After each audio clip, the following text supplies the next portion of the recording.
Hello there, glorious human. In this episode, we're going to explore over-talking, talking too much, potentially rambling and losing your way. So you might talk about one thing and then suddenly you're talking about that and then you're talking about that and you have no idea how you got there. But you know you've just been talking for quite some time. Now, rambling and over-speaking, on the one hand, can show someone has confidence, that they are willing to speak and can speak, but can often also be embarrassing or like a weird sneaking suspicion that one's talked too much, taken up too much space, that there might be some kind of negative consequence or even negative impact on others. And it can lead to, let's just say, negative consequences in one's work life. If you're presenting to a meeting and you're rambling and over-speaking, people will notice. It is not the most optimal way to communicate. It can sometimes cause irritation for others, a feeling like one is taking up too much space, like there's no room for everybody else's voices. If you're an over-speaker, my heart is with you. My heart is with all of our patterns because none of us is perfect. And we're just going to explore in this episode what to do if you're a bit of an over-talker and a rambler, and how we can ground this and find focus and express ourselves a bit more clearly and concisely. Before we go any further, please just click a like on this video and subscribe to this channel if this material interests you. It's all about communicating and self-expression and feeling deeply confident and safe in our own skin, just to be who we are. Let it all out. Be imperfect. Okay, so what do we do if we're an over-talker? The first part is to recognize that it's happening and face what's going on. I think often a lot of over-talkers that I've worked with just haven't really faced that the pattern is going on and don't really know the consequences on others. Over-talking and rambling can actually be quite destructive in one-on-one and professional relationships. Often that person will be confident to take up space, but unaware that the more space they take up, the less space those around them can take up. And this can massively reduce intimacy and trust and the ability for others to express themselves safely around one. So one of the ways to approach this as a first step is to begin asking those around you, if you're an overtalker or a rambler, what they experience and what they notice and what implications or impacts it has on them. This could be on one's family or co-workers. And by asking that question, it can really wake up our system to saying, ooh, it's having quite significant effects on my spouse or my children. They don't have as much space to say the things, so they don't, and they just kind of give up and they just let me speak.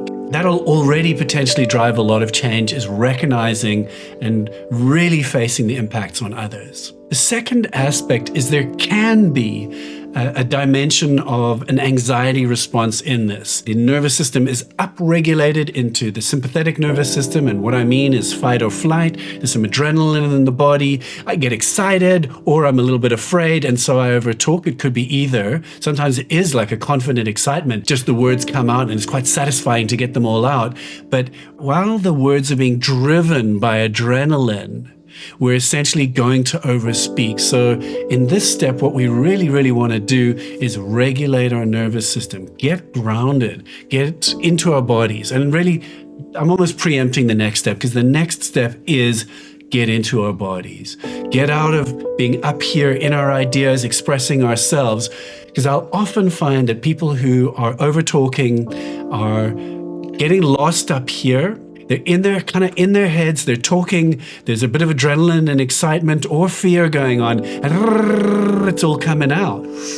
When we take breaths and we bring in a pause and we ground ourselves and regulate, and we do this regularly as a habit all the time when speaking, we're rebalancing and taking breaths and allowing space for others. That will help dismantle the pattern significantly. So grounding and regulating the nervous system, they're both two aspects of the same practice of slowing down and coming home. Another aspect of this is to work on the conditioning or the patterning. It can be potentially a trauma response to over-talking, or it can just be a family culture thing. Sometimes it'll be like, the smallest child in a family where everyone talks a lot, and just to be heard, I had to talk a lot and really loudly. I had to fight to be heard. And then that just becomes a whole lifetime's pattern. each person is different in how they learnt this pattern of over-speaking, is to face the conditioning. It's really like, I call it a clump of conditioning, where we've been doing it really since we were a child, and then at school, and then it's just kind of snowballs.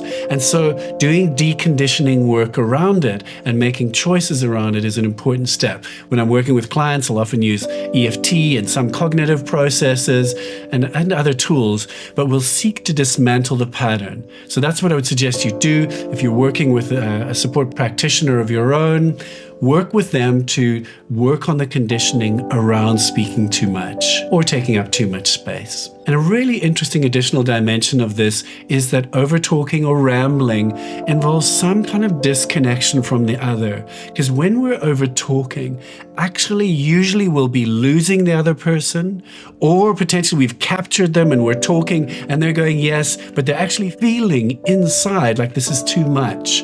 And when is my turn? But they may be pleasers, so they may be demonstrating and nodding and all of this kind of stuff. But to ramble and overtalk, you actually in some sense have to disconnect from the person and not be able to feel the impact on them. You're kind of in your own space. We're in me, talking about me, just talking about ourselves and our own stuff. And I really don't want to create any shame around this. This is just another pattern. The recommendation here is see if you're disconnecting. Try and stay with the person. Make space for the other person or the group of people. Don't make the communication about oneself.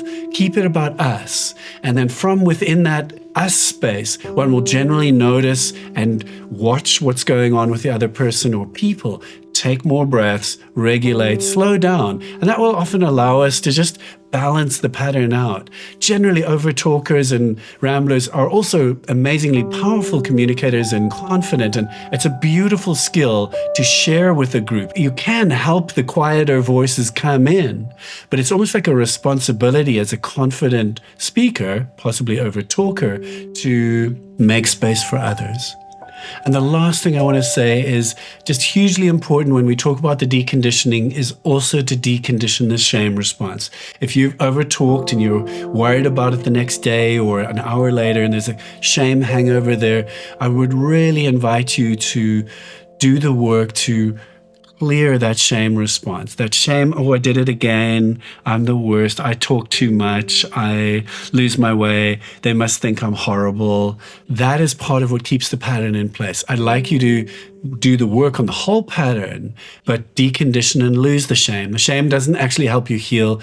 It keeps the pattern stuck. And so I absolutely know that you can balance this whole pattern out. You can do all the things and you can communicate with balance and grace and all the things. That's really the promise of this work, is that all of us have the birthright and the ability to communicate with authority and clarity and heart and let's just say within a settled body. A sense of just being grounded in ourselves. And maybe at the core of it all, I like to express it like this, that all of us can feel safe, confident, clear while communicating, safe in our own skin. And if we don't, then we just have to do a little bit of work to teach ourselves how to do this beautiful thing, to connect and communicate with authority and heart and just a body that feels nice. Okay, please drop a comment if there's anything on your mind or your heart and you just want to share in the conversation a little bit. Let me know how this works for you. And I'm sending you a huge amount of love and all the comfort of being in your own skin, feeling safe and happy just to be yourself with other human beings.